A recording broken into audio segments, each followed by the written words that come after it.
지갑에 돈을 가득 채우는 것보다 방 안에 책을 가득 채우는 게 더 낫다. 어느 시골 기차역 화장실 벽면에 붙어있던 글귀입니다. 소변을 보다가 이 글을 읽고 정신이 번쩍 들었습니다. 밤 기차를 타고 서울로 돌아오면서 차창에 비친 제 모습을 바라보며 오랫동안 자성의 시간을 가졌습니다. 그동안 나는 지갑에 돈을 가득 채우기 위해 살아온 게 아닌가 하는 뼈아픈 자책이 있었습니다. 제가 어릴 때는 책을 참으로 소중히 여겼습니다. 지금처럼 책이 흔하지 않았기 때문에 교과서 이외의 책을 보기 힘들었습니다. 문학에 눈을 뜨고 결국 문학을 하게 된 것도 아버지가 사주신 책 때문이었습니다. 중학교 2학년 겨울방학 때 아버지가 민중서관에서 출간한 31권짜리 한국문학전집 한지를 사오셨습니다. 아버지는 열심히 책을 읽으라는 말씀은 하지 않으셨지만 저는 마침 방학 때라 그 책을 한 권, 두 권 읽기 시작했습니다. 너무 재미있었습니다. 세로 쓰기에 상하단으로 조판된 본문 글씨도 작은, 지금 생각해보면 편집 형태가 너무나 조악한 책이었는데도 저는 그 책을 열심히 읽었습니다. 겨울방학 내내 이불을 뒤집어 쓰고 가슴팍에 베개 하나를 대고 엎드려 읽었습니다. 지금도 박계주의 장편소설 수뇌보를 읽으며 주인공 남녀의 순수한 사랑에 가슴 떨렸던 기억이 생생합니다. 그때 하도 책을 열심히 읽어 겨울방학이 시작될 때 엄마가 짜준 스웨터가 방학이 끝날 때쯤이면 팔꿈치 부분이 다 닳아 구멍이 났습니다. 그리고 3학년 신학기 수업이 시작되자 칠판에 글씨가 잘 안 보여 안경을 끼지 않으면 안 되었습니다. 어른이 된 지금은 그 시절처럼 순수한 마음으로 책을 읽지 못합니다. 책을 사랑하고 아끼는 마음도 변질돼 간혹 책을 버리기도 합니다. 가뜩이나 좁은 방을 책이 다 차지하게 놔둘 수 없어 한두 해에 한 번씩은 책 정리를 합니다. 읽은 책과 읽지 않은 책을 구분하고 버려야 할 책과 다른 사람에게 필요한 책과 내가 간직해야 할 책을 구분합니다. 그러면서 다른 사람이 책 정리를 할 때 내가 낸 책은 버려지지 않기를 바랍니다. 혹시 버려지더라도 마지막까지 헌 책방의 책꽂이에 꽂힐 수 있게 되기를 기대해 봅니다. 책이 없는 집은 상상도 할 수 없습니다. 그것은 운물이 없거나 수돗물이 나오지 않는 집과 같습니다. 영혼이 없는 쓸쓸한 육체와 같습니다. 어떤 집을 방문했을 때는 그 집에 있는 책을 통하여 집주인의 정신세계를 파악할 수 있습니다. 최신식 가전제품은 있어도 책이 없는 경우 저는 은근히 그 집주인과 가까이 하기를 꺼립니다. 책을 사랑하지 않는 사람과는 친밀한 인간관계를 맺고 싶지 않기 때문입니다. 저는 책을 읽지 않고는 시를 쓰지 못합니다. 손에서 책을 놓으면 숨이 끊어진 듯한 느낌을 받습니다. 죽을 때까지 책을 손에 들고 살다가 책을 들고 죽으려고 합니다. 제가 첨성대라는 작품으로 신춘문예에 당선돼 시단에 얼굴을 내밀게 된 것도 미당 서정주 시집을 열심히 읽었기 때문이며, 제가 서울의 예수라는 시를 쓰게 된 것도 매일 다른 사람보다 조금 더 일찍 출근해서 업무를 시작하기 전에 성경을 읽었기 때문이었습니다. 추사 김정희는 가슴속에 만 권의 책이 들어있어야 그것이 흘러넘쳐서 그림과 글씨가 된다고 했으며, 저의 스승이었던 소설가 황순원 선생님께서는 되읽고 싶은 책을 단 한 권만이라도 챙기고 있는 사람은 외롭지 않다고 하셨습니다. 저는 요즘 화가 날 때마다 책을 읽으려고 합니다. 책을 읽으면 화난 마음이 조금씩 가라앉다가 어느새 사라지고 맙니다.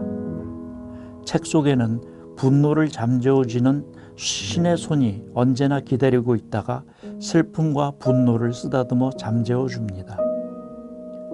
책 읽을 시간이 없으면 책을 쓰다듬기라도 하라는 말이 충분히 이해되는 요즘입니다. 어쩌면 인생은 책입니다. 인생이라는 책은 단 한 번밖에 읽지 못합니다. 어리석은 사람은 그 책을 제대로 읽지도 않고 마구 넘겨버리지만 지혜로운 사람은 열심히 밑줄을 그어가며 읽습니다. 연애 편지를 읽을 때 청년은 급하게 읽고 중년은 차근차근 읽고 노인은 읽고 또 읽습니다. 책도 이와 같습니다.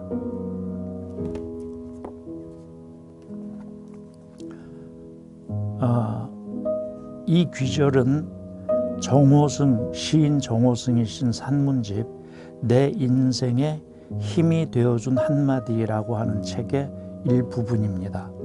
그 중에서 정호승 시인이 자신이 책을 대하는 태도에 대해서 쓴 글인데요. 저도 이 정호승 시인과 비슷한 경험이 있습니다. 그런데 지금 정호승 시인만큼 유명하지도 않고 정호승 시인만큼 훌륭한 글을 써내지도 못합니다만 저도 어린 시절에 그 부모님이 사다 준 그 책, 그때는 전집물이 유행이었을 당시 같아요. 그래서 저도 이제 아버님께서 사다 주신 그런 전집물들을 어렸을 때 많이 읽었습니다. 그 당시에 세계문학 전집, 한국문학 전집, 또 가와바타 야스나리 노벨상을 탄 일본 작가 전집, 그런 것들을 아버님이 책을 사오셨어요. 근데 그런 것들을 읽었을 때가 제가 굉장히 나이가 어렸을 때입니다. 그때 사다 주신 것들이 거의 다 성인들 대상으로 하는 그런 문학 작품들이었기 때문에 어린 시절에 제가 그걸 읽고 무슨 감동을 느꼈다든지 그런 것보다는 일단 스토리들이 재밌어서 스토리가 재밌어서 하고 말을 하고 나니까 생각난 게 박경리 선생의 김약국의 딸들, 박경리 전집도 있었네요. 그런 것들이 아무튼 굉장히 재밌었습니다. 그런데 이제 지금 우리 시인이기도 하고 소설가이기도 한 정호승 씨가 쭉 살면서 자기 마음에 남았던 글귀들, 자기가 읽었던 책이든지 아니면 누구한테 들었던 말이든지 아니면 자기 머릿속에서 생각난 말이든지 인생을 살아오면서 그렇게 기억에 남은 그런 글귀들을 이 정호승 시인은 그 메모장에 이렇게 깨알같이 적어놨었던 모양입니다. 그래서 그런 글귀들을 가지고 산문집을 펴냈죠. 그 산문집에 있는 그 글, 짤막짤막한 글들 중에 한 토막을 제가 읽었는데요. 여기 보면 이제 우리나라 문인의 이름이 두 분이 나옵니다. 그 황순원 선생하고 서정주 선생이 나오는데 오늘은 이제 이 두 분에 대해서 저하고 얽혔던 인연이라고 그럴까요? 그런 걸 조금 말씀을, 개인적인 사담입니다만 우선 그 서정주 선생님은 제 대학교 은사이십니다. 제가 이제 그 서정주 선생님의 그 가르침을 받으면서 대학 생활을 보냈는데 이분이 저한테 이제 그 호도 하나 지어주셨어요. 제가 대학을 다닐 때는 무슨 호를 가지고 있고 이런 시대가 아니었습니다만 그래도 선생님께서 한번 지어주신 그런 호라는 것도 있습니다. 까맣게 잊고 살았는데. 그리고 또 한 분이 이제 황순원 선생님인데 황순원 선생님한테 제가 직접 공부를 배우진 못했습니다. 근데 어느 해 여름인가 소설 쓰시는 분들 몇 분, 그리고 시 쓰는 동료들 몇 사람 이렇게 해서 제가 그때 조그만 차를 이제 산 지가 얼마 안 됐었어요. 그래서 그분들을 모시고 점심을 먹으러 가자. 그래서 제가 운전을 하고 황순원 선생님을 옆에 태우고, 그리고 뒷자리에 이제 그 시 쓰는 친구, 소설 쓰는 선배, 문인들 이렇게 몇 분 태우고 마포에 있는 어느 식당을 갔는데요. 저는 황순원 선생님이 이렇게 사진으로만 뵙고 그래서 굉장히 깡마르고 고고한, 뭐라 그럴까, 우리가 교과서에서 소나기라는 소설을 보고 그분을 상상했잖아요. 이렇게 학처럼 고고한 그런 느낌이 드는 분이었어요, 황순원 선생님이. 그런데 이제 쇠고기 맛있는 쇠고기집이 있다고 가자. 그래서 선생님을 모시고 갔는데 이제 고기가 나왔어요. 맛있게. 그래서 선생님이 이제 소주를 아주 맛있게 드시면서 그 고기를 열심히 먹었는데 향이 이상하더라고요. 저는 결국은 그 고기를 먹지를 못했습니다. 향이 너무 이상하고 그래.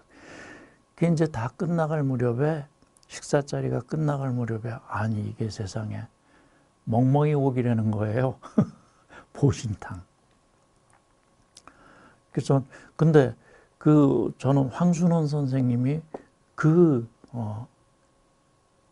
귀여운 개를 잡아서 도축한 그 보신탕, 개고기를 그렇게 즐겨 드신다라는 것을 전혀 상상도 못했죠. 지금은 이제 뭐 돌아가시고 그랬습니다만, 그렇게 저는 이 두 분의 우리 문단의 큰 어른에 대한 그 개인적인 추억이 좀 있어서 오늘 이렇게 여러분들께 정호승 씨 산문집을 소개해드리는 시간에 잠깐 옛날 추억을 떠올려 봤습니다.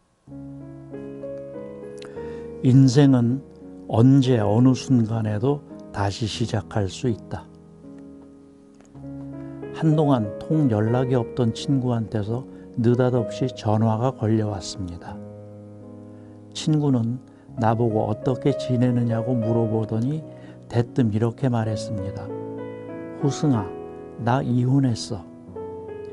친구의 목소리는 쓸쓸하다 못해 힘이 다 빠진 목소리였습니다. 나이 50 중반을 넘어 이혼은 무슨 이혼인가 싶어 적이 놀라지 않을 수 없었습니다. 죽은 사람 소원도 들어준다는데 산 사람 소원을 못 들어주나 싶어 이혼해주고 말았어. 친구는 왜 이혼했느냐는 내 물음에 실은 그런 질문은 참으로 어리석은 질문이죠. 그렇게 대답하고는 잠시 말이 없었습니다. 저는 친구를 위로하는 마음을 담은 목소리로 다시 말을 걸었습니다.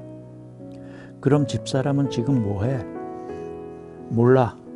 어디 식당에서 일한다는 얘기를 들었는데 모르겠어. 이제 안 만나.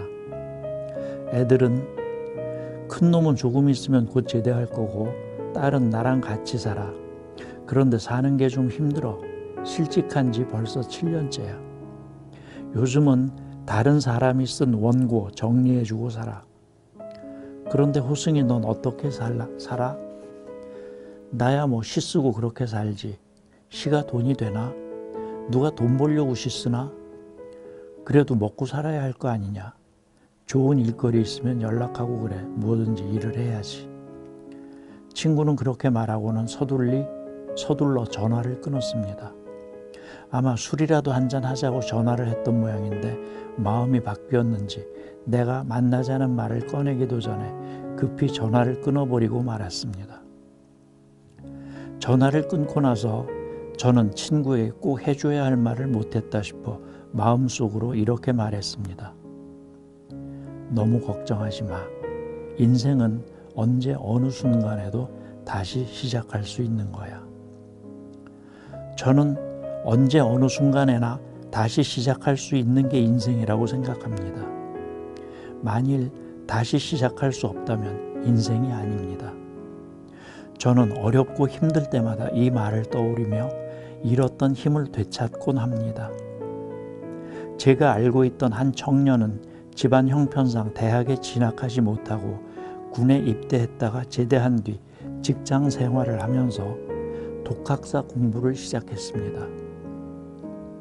저는 그때 인생은 언제 어디서나 다시 시작할 수 있는 것이므로 열심히 공부하기를 권했습니다. 그는 참으로 열심히 공부했습니다. 직장 생활하랴 공부하랴 퍽 힘들었을 텐데도 2년 만에 독학사 학위를 취득하고 연세대 편입시험에 합격했습니다. 저는 마치 제 일처럼 기뻤습니다. 언제 어디서나 다시 시작할 수 있는 게 인생이기 때문에 그는 대학생이 되어 꿈꾸던 인생을 다시 시작할 수 있었던 것입니다. 저는 정말 그렇게 생각합니다. 크고 작은 실패와 좌절 속에 있는 이들에게 이 말을 꼭 하고 싶습니다. 저는 재수를 시작한 수험생에게도 사업에 실패한 친구에게도 신춘문예에 자꾸 떨어지는 문학도에게도 사랑하는 이와 헤어진 조카에게도 목표를 향해 거듭 도전하고 거듭 실패하는 가까운 모든 이들에게도 이 말을 했습니다. 그리고 제 자신에게도 언제나 이 말을 하면서 용기와 힘을 얻곤 합니다. 물론 인생에는 때가 있습니다. 인생의 어느 일은 그때 하지 않으면 안 되는 일이 있습니다. 그래서 때를 놓쳐버리면 영영 못하게 될 수도 있습니다. 그러나 그 시기를 놓쳤다고 해서 그대로 주저앉아 있을 수 없는 게 우리의 인생입니다. 인간의 힘은 스스로 원하는 만큼 강해지는 법입니다. 시인 정호승은 인생은 언제 어디서나 다시 시작할 수 있다고 얘기를 하는 그런 그 구절에 대해서 말한 부분을 제가 읽었는데요. 이 부분에 대해서는 저는 조금 그 동의를 하기가 어려운 부분도 있습니다. 이 글의 시작에서 정호승 씨가 이혼한 친구 얘기를 했는데요. 저도 이제 아이를 놔두고 이혼을 한 입장입니다만, 제가 이혼을 하고 난 다음에 아주 오랜만에 친구를 만났었어요. 오래된 친구인데 그 친구한테 나 이혼했어 라고 얘기를 했죠. 이제 그 친구, 제가 이혼했다는 얘기를 듣고 그 친구의 반응은 이랬습니다. 그래? 축하해. 글쎄요, 이혼했다는 친구한테 축하해라고 얘기를 하는 그 친구도 상당히 좀 어떤 생각이었는지 궁금하긴 합니다만, 아무튼 그 친구의 말은 그런 거겠죠. 그 결혼 생활이라는 게 전혀 뭐라 그럴까요? 남과 남이 만나서 한 가정을 이룬다라는 게 어렵다라는 걸 그 친구는 뭐 이미 어떤 경우든지 알고 있지 않았을까. 근데 이제 이 경우, 이 정호승 씨에게 갑자기 전화를 해서 이혼을 했다고 얘기한 그 친구의 삶이 굉장히 팍팍했다는 것이 느껴집니다. 근데 정말 먹고 사는 게 걱정인 사람에게는 참 무슨 위로의 말을 해준다라는 게 참 어려운 일입니다. 위로의 말보다 1,000원짜리 하나 쥐어주면서 빵이라도 사 먹어라라고 얘기를 하는 게 훨씬 낫죠. 근데 무슨 말로 이렇게 위로를 해준다는 게 참 어려운 일이긴 합니다. 근데 우리 인생이라는 게 그래요. 이혼을 하거나 실직을 하거나 또는 사랑하는 사람이 세상을 뜨거나 어려운 일이 참 많이 있지 않습니까? 그럴 때마다 실제적으로 도움이 될 수 있는 것과 정신적으로 도움이 될 수 있는 것, 그렇게 나누어 본다면 저를 비롯한 대부분의 사람들이 실제적인 도움을 다 바랄 거예요. 정신적인 도움 이런 거는 어떻게 말하면 참 사치스러운 것이죠. 그리고 사람들이 생각보다 굉장히 정신력이 강합니다. 그런 강한 정신력으로 버티다가 끝내 그 버틸 만한 힘이 없어졌을 때쯤 이렇게 친구에게 전화를 하거나 연락을 합니다. 그럴 때는 뭐겠어요? 물질적인 어떤 도움이 절박해서, 정신력이 아무리 강하면 뭐합니까? 먹을 게 없어갖고 뭐 몇십 일을 굶었는데, 그럴 때 어떤 급박한 상황에서 도움의 손길을 바라는 것이죠. 저 같은 경우도 이제 대학을 다닐 때 먹을 게 없어서 그때는 보름달이라고 하는 그 삼립식품이라는 데서 나오는 빵이 있었어요. 20원 하던 걸로 기억이 나는데 그 빵 하나를 가지고 사흘씩을 그 빵 하나로 한 끼를 먹고 사흘을 굶었던 그런 기억들이 있습니다. 그리고는 배가 고파서 국민학교 운동장에 가서 이제 수돗물을 들고 물이라도 마음껏 먹어서 그 허기를 때우려고 물을 막 이렇게 배가 부른 개구리처럼 물을 막 마시던 그런 기억들이 있습니다. 근데 뭐 몇십 년이 흘렀어도 지금 그런 가난이나 지금의 가난이나 저는 개인적으로 별로 벗어나진 못했는데요. 그러나 이 시인 정호승은 언제든 인생은 다시 시작할 수 있으니까 그 뒷말은 희망을 놓지 말아라 라는 뜻이었을 거라고 저는 짐작을 합니다. 이 내 인생에 힘이 되어준 한마디라고 하는 책, 이 책에 들어있는 여러 그 좋은 글귀들이 이렇게 내 경우에서 마음에 좀 안 드는 그런 경우도 있지만 대부분의 경우에 우리가 잊고 살았던 그런 글귀들, 내 마음에 힘이 되어주는 그런 글귀들이 담겨있는 책임에는 틀림이 없습니다. 그리고 정호승 시인의 시들이 대체로 평이한 문장으로 쓰여졌던 것과 마찬가지로 이 산문집도 아주 읽기에 부담 없는 그런 문체로 이루어져 있습니다. 여러분들도 기회가 되면 한 번씩 찾아서 읽어봐 주시기를 부탁드립니다. 정호승 산문집 내 인생에 힘이 되어준 한마디입니다.